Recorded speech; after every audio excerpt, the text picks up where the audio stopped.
હર્ષિત મિતેશ કુમાર મોચી.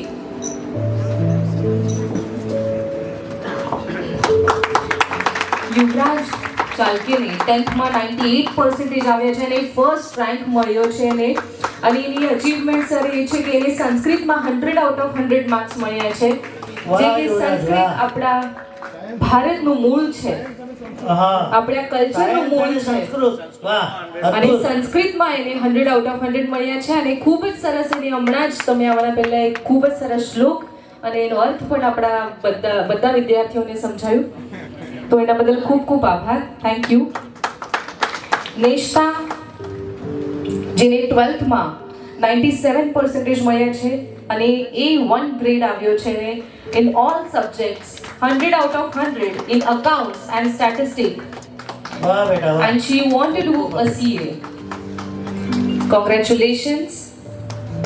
હર્ષિલ મોચી, જેને 10th સાયન્સમાં 89% આવ્યા છે અને એને આગળ જઈને એન્જિનિયરિંગ કરવાની ઈચ્છા વ્યક્ત કરી છે.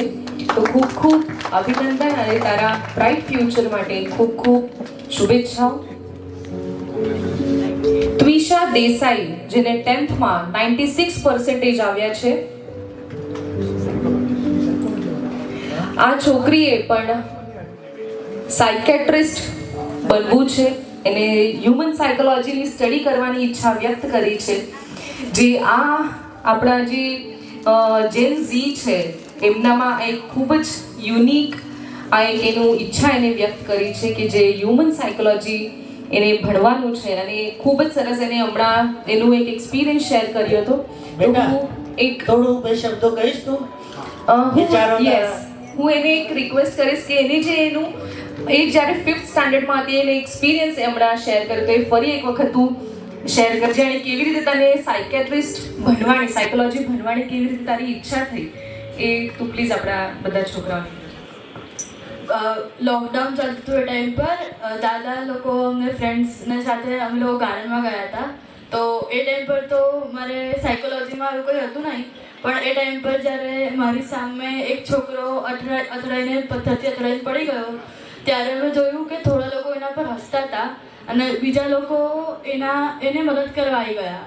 તો એ ટાઈમ પર મને થયું એ માણસના દિમાગમાં એવું તો કેવું ચાલે કે કોઈ પડે તો એના પર પહેલાં હસવું અને બીજાને એવું કેમ થાય કે માણસ પડે તો પહેલાં એને મદદ કરવા જવું. તો મારે એટલે હ્યુમન માઇન્ડના ડિફરન્સીસ એટલે મારે ભણવાની ઈચ્છા થઈ હતી. 5th સ્ટાન્ડર્ડમાં હોવું અને આ એક સેન્સ આવવું એ ખૂબ એટલે સરાહનીય વસ્તુ છે આ. અને આ એક સાચે જ એક નિશાની છે કે તું ખૂબ સરસ સાયકોલોજી ભણીશ અને ખૂબ સારી એવી સાયકેટ્રિસ્ટ બનીશ. Thank you.